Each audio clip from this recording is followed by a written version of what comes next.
Petroperú estaba en plena reestructuración general. Mientras afuera se discutía cómo salvar a una empresa hundida en deudas, adentro se libraba otra carrera: cambiar convenientemente su estructura antes de que cambiara el poder. En Petroperú se estaba trabajando a contrarreloj. Documentos obtenidos por Cuarto Poder revelan que hace algunas semanas su directorio anunció una particular reorganización. Pretendía modificar la estructura, crear nuevas posiciones, abriendo la puerta a cambios de niveles y remuneraciones, a espaldas del Ejecutivo, a espaldas de Proinversión. Dada el estado de la compañía, que es realmente malo en la parte financiera y productiva, hemos decidido reforzar al directorio en esa misma dirección, para que logre nuevamente que Petroperú gane espacio que ha perdido en los últimos años por un mal manejo gerencial. Advertidos de lo que ocurría, el último jueves 6 de agosto, la Junta General de Accionistas decidió dar un giro al timón. A través de este hecho de importancia, firmado a las 9:55 de la noche, se confirmó el regreso del economista Oliver Stark a la presidencia del directorio de la petrolera estatal. Petroperú está en cuidados intensivos, su situación es muy delicada. Hemos visto en los últimos meses cómo los directores y el directorio recompuesto ha ido resistiendo las decisiones y recomendaciones de Proinversión. Ha habido cambios radicales de la organización, sin pasar por el necesario consentimiento. Cuarto Poder accedió en exclusiva a una serie de documentos que revelan cómo desde el directorio saliente de Petroperú se promovió, dirigió y aprobó una nueva estructura organizacional, una estructura que habría contemplado cambios salariales y bonificaciones de por medio. El primer movimiento ocurrió el 8 de julio. Un memorándum confidencial solicitó evaluar el impacto presupuestal de modificar la estructura orgánica de Petroperú.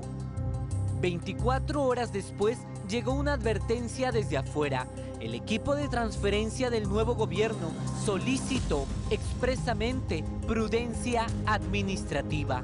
El proceso en Petroperú, sin embargo, no se detuvo. La modificación de la estructura organizacional siguió su rumbo.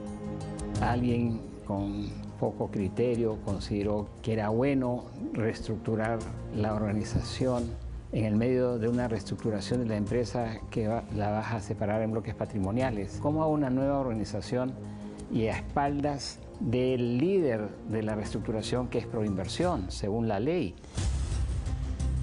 La estructura no se limitaba a mover casilleros en el organigrama. La propuesta redibujaba la línea de mando de Petroperú. En febrero de este año, debajo del directorio figuraban, además de la gerencia general, 6 gerencias y jefaturas básicas.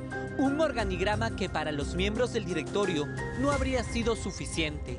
Querían más oficinas dependiendo directamente de ellos.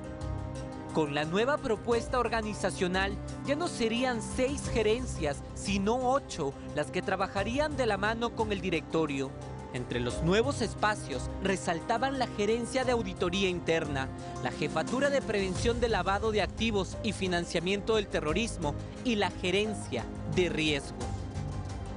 Ha habido muchísimos cambios en las últimas semanas y meses que no respondían a una predictibilidad. Son cambios para darle un carácter casi ejecutivo al directorio. Pero en realidad la pregunta es, ¿esto se ha hecho en coordinación con Proinversión o han sido decisiones unilaterales? La velocidad con la que se movían los documentos fue express.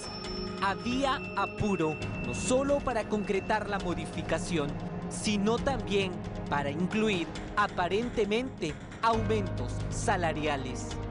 El 23 de julio, feriado nacional, mientras buena parte del país descansaba, en Petroperú la reestructuración seguía avanzando. Agradeceré evaluar la viabilidad legal de la propuesta, identificar los riesgos legales o contingencias que pudieran derivarse de su implementación y formular, de ser el caso, las recomendaciones que resulten pertinentes. La firma del documento se dio a las 10:51 de la noche. Apenas un minuto después, este otro documento fue aprobado. Era uno de los primeros informes técnicos que daban sustento a la modificación que se pretendía dar. Informe Gerencia Corporativa de Administración 1741-2026, firmado el mismo día feriado, 23 de julio, a las 10:52 de la noche. Un comportamiento impropio, ¿no? Hacer eso entre gallos y medianoche durante un nuevo gobierno, ¿no? Pero dado que es así, yo dejo al nuevo directorio libre para que tomen las mejores decisiones, que seguramente va a ser revertir o dejar sin efecto algunas de las medidas.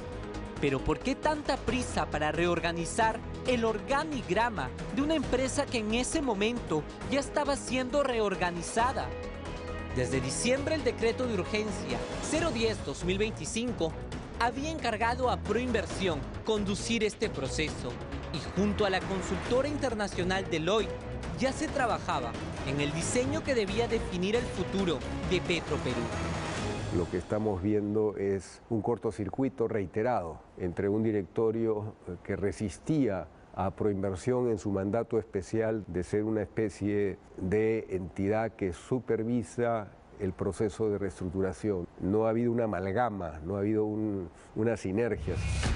Y es que los cambios que querían hacer en Petroperú no eran inocuos para los bolsillos.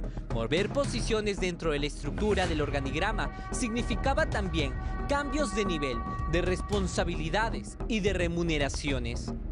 Yo creo que no estaban buscando una nueva estructura organizacional, estaban buscando ascender a gerentes, a gente muy ligada al poder de la gran cofradía, para gente que yo supongo va a salir de la empresa y de repente le estaban buscando que salgan con indemnizaciones de mayores, que se investiguen todas las cosas que se han hecho en este periodo, ¿no? No solo se contemplaron aumentos de sueldos al cambiar a trabajadores entre el nivel 2 y el nivel 4, sino también bonificaciones temporales por cargos de confianza. Así quedó consignado en este documento del 7 de julio, que tenía como asunto bonificación temporal cargo. Se pedía por excepción lo siguiente: con la finalidad de gestionar, por excepción, la aprobación ante el directorio de la modificación del alcance de la bonificación temporal por cargo ejecutivo para aquellas encargaturas o interinatos que superen los 30 días de permanencia en el puesto, es necesario establecer el tipo de necesidad. En medio de estos movimientos, se habría sacado de la empresa a aquellos directivos que sí respaldaban una política de contención del gasto y promovían una reorganización integral de Petroperú. En los últimos meses, cuando la gran cofradía regresó con fuerza, sacaron a diversos gerentes. Empezaron con la señora Rita López, que era la gerente general. La sacaron por cumplir la ley, por apoyar la reestructuración y trabajar de manera coordinada con Proinversión. Sacaron al gerente de finanzas. Lo que ves es una desesperación de gente que no estaba actuando de buena fe. El 5 de agosto, después de semanas de memorandos, informes, trámites en feriados y documentos firmados cerca de la medianoche, la nueva estructura organizacional quedó finalmente aprobada. Al día siguiente, el directorio que impulsó esos cambios dejó de estar al mando de Petroperú. Cerraron la reorganización 24 horas antes de su relevo. Esos cambios constantes de personal, esa inestabilidad y un directorio que no sea completamente sinérgico, eso es lo que se tiene que curar, arreglar. Petroperú debe ser rescatado, pero debe ser rescatado con un sinceramiento de las cosas, pero no volver a más de lo mismo, porque eso es ir contra la libreta de ahorro de todos los peruanos. Oliver Stark y el nuevo directorio reciben ahora un Petroperú con más de $6.000 millones en deuda. Una reestructuración encargada a Proinversión y una estructura interna modificada prácticamente sobre la hora. El nuevo directorio deberá decidir qué conserva, qué revierte, qué investiga. Seguramente en su momento la nueva administración va a dar una conferencia y va a mostrar los nuevos números que esperamos en los próximos trimestres, ¿no? Tiene el máximo respaldo tanto mío como de la Presidencia de la República, ¿no? Las decisiones y medidas que adopte y concrete la nueva administración de Petroperú deberán estar orientadas a contener las pérdidas, recuperar la rentabilidad y sacar a la petrolera estatal del abismo financiero en el que se encuentra.